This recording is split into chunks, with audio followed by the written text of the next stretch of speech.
Welcome to Purpose 360. I'm Carol Cohn, and today more than ever before, companies, brands, and their partners need to stand for something beyond the bottom line. I've created this program to provide insights and ideas to share with you so that you can apply them to your work the very next day. The goal here is to uplevel your purpose and to benefit companies and society. So please join us.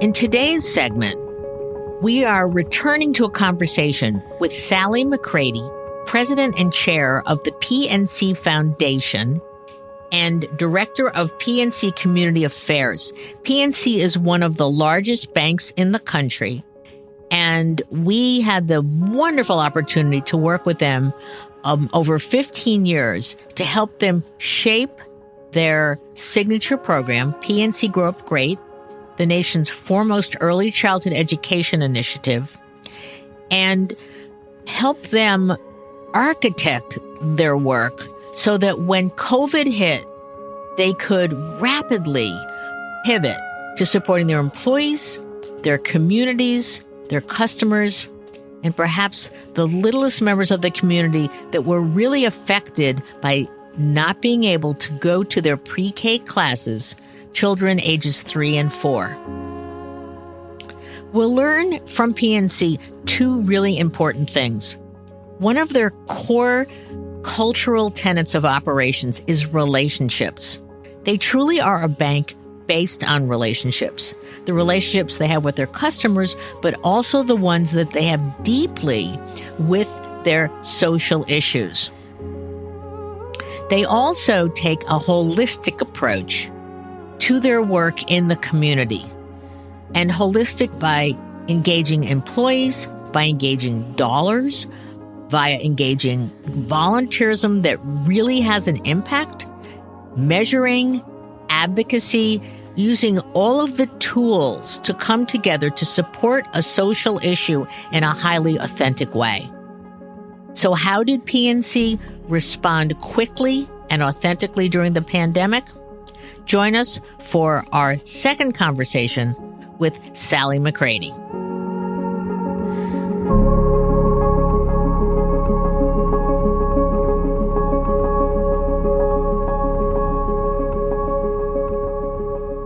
So welcome, Sally. Thanks, Carol. I'm so excited to be here today. Thank you for inviting me. And we're having Sally back. We had a fabulous conversation with Sally about PNC and its deep engagement in the community through PNC Grow Up Great. But today we're going to focus on COVID and how the company pivoted during that time and what they're continuing to do today. So why don't we just get into it? So, when we started chatting today, Sally said, whoa, 2020, it's been such an amazing year in terms of having to respond to the challenges. So let's just start out with, how did you adapt in 2020? And what have been the most significant impacts of your support of your constituencies, your stakeholders during COVID-19? Sure. So I guess the only thing that's been constant in 2020 is change, and we've certainly felt that at PNC. I think the most important thing to talk about is whether it's our employees, our customers, our community members. We've all been impacted, some of us in the most profound ways possible this year.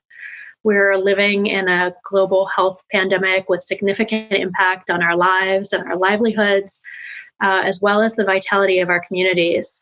Human lives have been lost, and most importantly, our thoughts are with those who have lost loved ones. But looking back on this year, Carol, as you said, I think most of us found ourselves in some sort of position that required us to pivot or transition, and that certainly was true for us at PNC. Talking from a business perspective first, we had temporary branch closures. Luckily, like me, employees who can are able to work at home. We've really been very flexible and talking to our employees about our flexible work arrangements and implementing those where possible to accommodate not only child but elder care needs. And we've developed processes and procedures that have allowed us to reopen our branches and other facilities where employees do need to be there in person. It's interesting. We haven't heard about a lot of companies responding to elder care needs. And so, I mean, obviously, childcare is front and center. How did that come about? It's funny, Carol, that's always been part of work-life balance at PNC. We've always taken a very holistic approach. We know that people's families look different, and we might have children to care for, we might have parents to care for, and so I've always been so impressed by how broad PNC looks at work-life balance issues to be able to support all of us with whatever needs we might have. Our listeners have sent us in some questions recently, which is, how quickly did your leadership come together in last February and March when we started having the lockdown and really responded quickly to employee needs first? So how did that work? To me, it seemed as if it was immediate. As soon as it became clear that it was unsafe for us to be working together in person, all of these accommodations, changes were put into place. I kept thinking through all of this, I can't imagine the hours our executive committee was working, because it did seem like this was instantaneous and making all of the best decisions. And I think the words of our CEO, Bill Demchak, that have stuck with me, and I know many of us all year, is that, in these times, you really have to look at the information you have in front of you and make the best decision you can at that time. And you can't start to think about what's going to change. You really need to be able to think about it that way. And I think it's clear to me that that's exactly what our executive team did in this situation. And your culture had to come into play. You talked about elder care being considered and child care and such, but your culture is very profound at PNC. I know we work together and on Grow Up Great, 40 hours of paid time off, focusing on that. But I know you do even more than that. So how did the culture become a lens for expedited decision-making for your senior leadership? You're exactly right that the culture of PNC has allowed us as a company to perform as well as we have this year. It is a very, Carol, as you know, from all of our work together, it is a very relationship-driven bank. And I think that's what has allowed us to work so well in this environment, especially those of us who are working from home. We have these strong relationships. We have a culture of inclusion.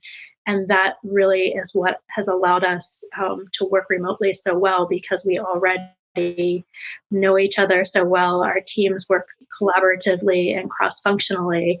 And that culture, I think, has served us incredibly well in this situation. And as a bank, you handled PPP funding, especially for small businesses. Did you do anything different about it to make sure that you, again, with speed, you helped expedite those loans? Because many of the small businesses, it was a little challenging for them to go through the process. Yeah, I think challenging is a word that you could use. Certainly, I think one of the highlights in looking at how PNC has responded to this crisis has been our ability to work with the federal government on the PPP program. Our employees worked tirelessly and often through the night to process these loan requests in accordance with the Small Business Administration's requirements. Ultimately, we were able to fund $13.7 billion of PPP loans during the second quarter of 2020. And I think one of the most impressive things that is that of the more than 73,000 PNC PPP loans processed and registered with the Small Business Administration, 85% were from PNC's business banking segment, which serves businesses including nonprofits, sole proprietors, and independent contractors with less than $5 million in annual revenue. Oh, that's a tremendous impact. And it shows that the bank, what I love about PNC is that, yeah, sure, you have big, large relationships, but then you start looking at these small loans and how they were critical to keep people afloat. So congratulations. You also made a $30 million donation to support relief efforts. And that's a significant number. Were you involved in that? A little bit, yes. We were involved in that.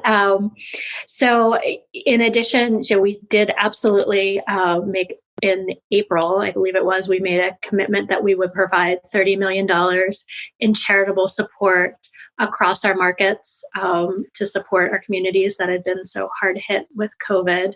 The other piece that, kind of tying into the PPP piece, we also further supported small businesses that may have lacked access to traditional financial institutions by committing more than $50 million to 8 community development financial institutions throughout the country to support their origination of PPP loans, potentially to businesses in underserved geographies and sectors.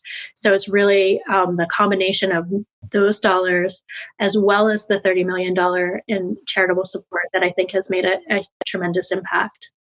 And I wasn't aware that you were helping others to expedite payments, which is really, again, culturally, it's smart. Business-wise, it's relational. Was that something that was new for you to help these other 8 financial institutions? This commitment was made through our community development line of business, and they have a long history of working with CDFIs as part of our community development banking activities.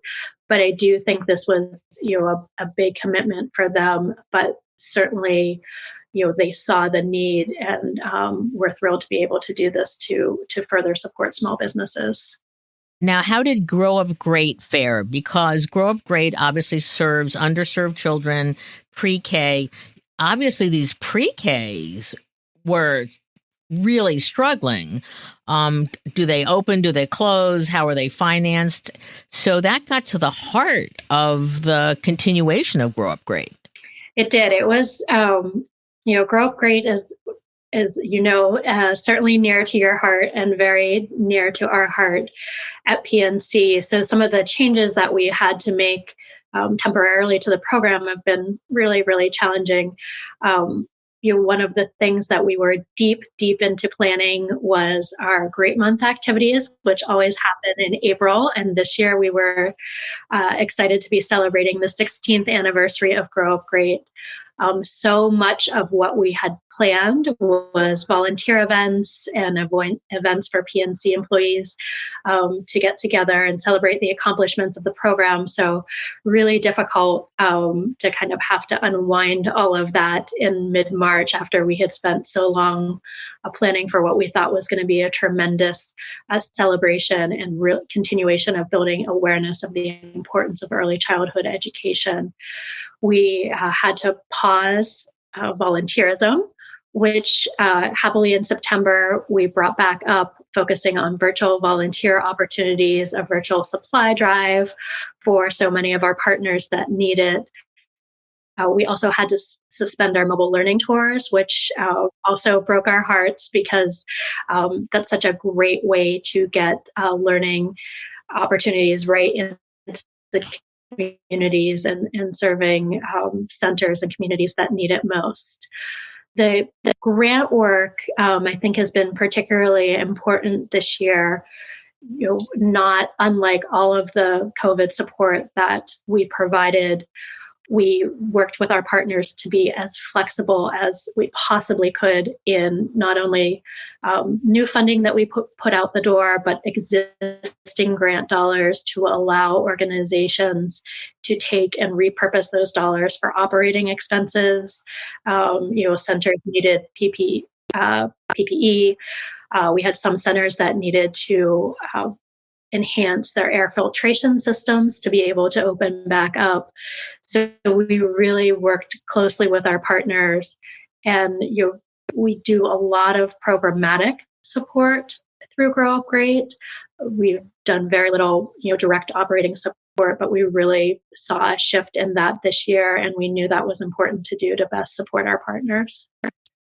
So was it difficult to make that shift, or did you just instinctively know we have to help them with operations now? I don't think it was difficult because we have such close relationships with our partners. And Carol, as you've taught us over the years, deep, close partnerships are the ones that are the most beneficial. So we have those very open lines of communication. And, we our tried and true statement, we are bankers, not early education experts. So we listen to our partners when they tell us this is what we need to serve children and families. And so we were, did everything we could to make those shifts. Yeah, and I want to underscore for our listeners that being relational is a core value. It's just the way you operate. And from the earliest days, when PNC Grow Up Great started, you always created deep, authentic relationships that helped you withstand the tests of any time. And I think that's such a key learning, because so many companies are still transactional in terms of their social impact work, and you are transformational and relational. So kudos to you, because it serves you so well. Did you learn anything special about virtual volunteerism? Yeah, we did. I think one of the things we were really excited about was the virtual supply drive that we did. As you know, we've done supply drives through for the last 16 years, asking our partners what they most need. We've collected books, we've collected toothbrushes, toothpaste, school supplies, you name it. We've collected it, over 1.4 million items that we've then donated back to our early education partners. And I think one of the cool things about this virtual supply drive was that we were able to reach employees that perhaps don't sit in our markets and have always wanted to donate. And so I think what we learned is that while we hope some days we can go back to, people dropping books in bins and things like that, I think we'll always run a virtual drive along with a physical drive, because we can reach all of our employees that want to participate. So that was a cool learning and something that will continue going forward. In terms of any advice to your colleagues out there, I mean, your program, your work, and it's not just PNC Grow Up Great, it's the company has expanded its CSR commitments. And so I would love to ask you, one, just to update, how is Grow Up Great integrated into the company's overarching CSR commitments? And then let's talk about, were there any sort of special tweaks to it during the pandemic? Sure. So Grow Up Great, as you said, is really, it's really incorporated into our company's brand DNA and has over time. It's much more than a grant program. As you mentioned, we have the 40 hours of paid time off volunteerism policy. We are working very closely with our government affairs team and our local regional presidents to continue to advocate the importance of early childhood education and the importance of increased investments in it. And then we have huge awareness campaigns that help deliver great resources to parents and caregivers to help prepare children for kindergarten, as well as to continue that message of the first 5 years are really important times that will help set your child up for success in school and life. So it's really integrated. It is integrated into our overall approach in terms of how we serve our communities. And I think when you think about things that we've learned, as you think about 2021 and as we transitioned into 2021, I would continue to say I don't think that there's a more important time to listen to your nonprofit partners. Everything is in flux for all of us. They know what they need to serve the people most in need, and it's important to listen to them and be able to give them the resources that they need. And I think we need to remain patient and nimble. And as we were chatting at the beginning, Carol, there's certainly a light at the end of the tunnel, but we all need to work together to be able to get there safely. So are there any other insights? I mean, patient, be nimble, listen, be relational, perfect insights. Do you have any other insights that you are leading your team on? Because obviously you've got a plan for 2021 and nobody knows really what 2021, but so how are you leading your team and what does a plan for 2021 look like versus a 2020 pre-pandemic plan? It looks really flexible in that. Okay, great. That's great. We know, we know what resources we have, but I think we're trying to think about how they get deployed throughout the year. But I just think we don't know necessarily what that's going to look like. And I think, when we looked at our COVID support this year, the $30 million, we worked very closely with our regional presidents across the local markets.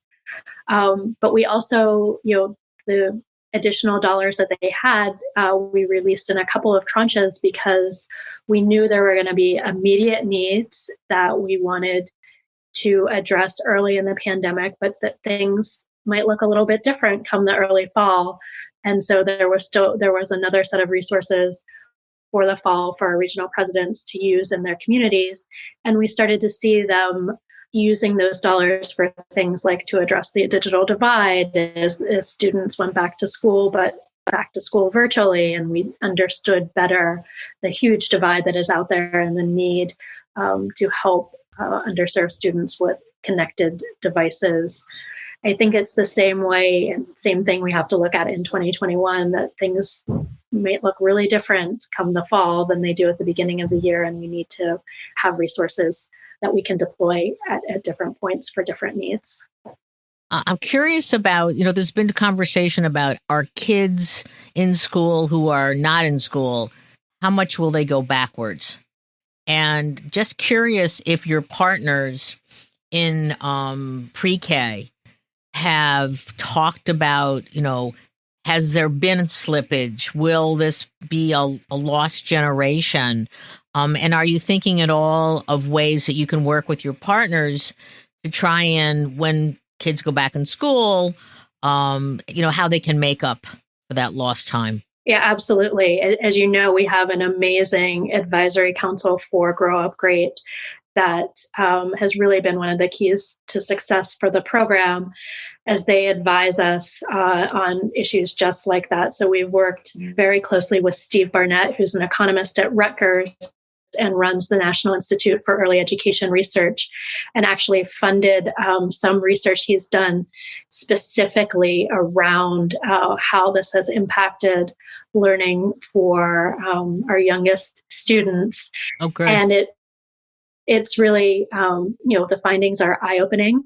And the reason we wanted to fund this work with Steve is because it really, he felt very strongly, and we agreed that policymakers need this data to be able to make decisions about how to deploy resources. So that's been great. Certainly our partners at both Sesame Workshop and the Fred Rogers Productions have been looking at resources and getting them out there to help parents that to really supplement their children's learning.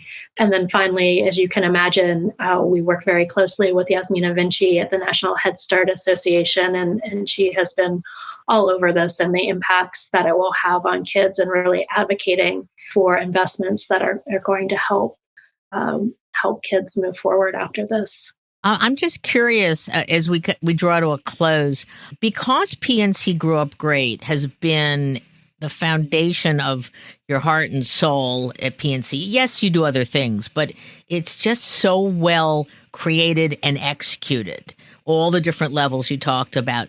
Did that help the rest of the company in some way in terms of decision making, not just for employees, but for maybe working with the CDFIs or other partnerships that maybe came along during COVID, that, you had the learning from Grow Up Great. And so it was, yes, we need to partner with this group in our communities, because if we have strong communities, we're a stronger bank. So, that's always been at the heart of all of our work in the community, that exact thought. And I do think that Grow Up Great has helped to influence, our overarching strategy as we reach our communities, because I think what Grow Up Great taught us is the importance of not just writing a check, but having a holistic program that, again, includes the volunteerism, the advocacy, the awareness, that we can have a bigger impact when we leverage all of the resources that we have at PNC. Financial resources are important, but we have 52,000 amazingly talented employees. There are so many resources we can bring to bear.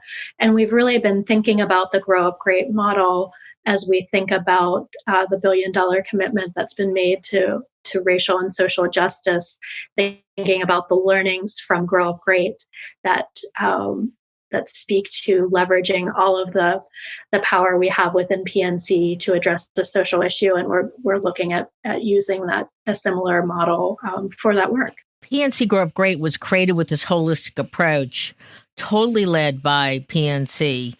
We were just a guide from the very beginning. So again, the need to create a really firm foundation that's authentic and embedded, it served the test of time. So in closing, do you have anything else you'd like to add that we haven't covered?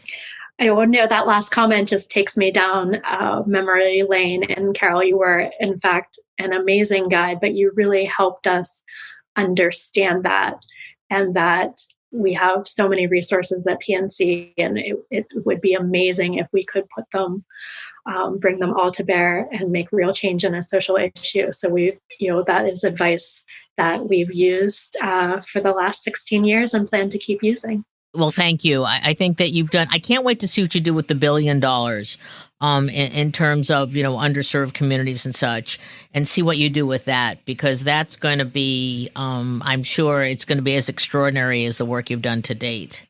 So, Sally, I want to thank you for giving us the update. I want to thank you for being true to the authenticity of all the work you've done.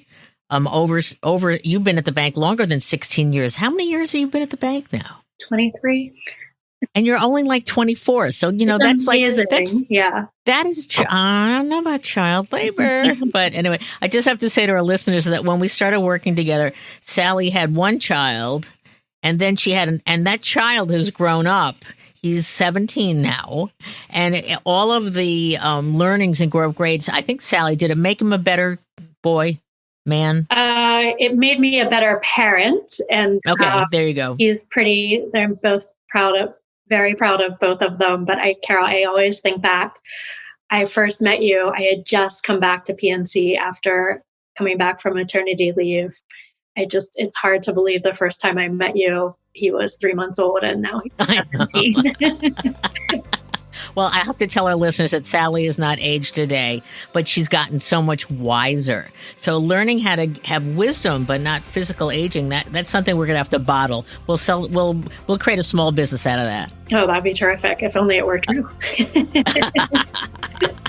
So thank you so much. It's great to have you back.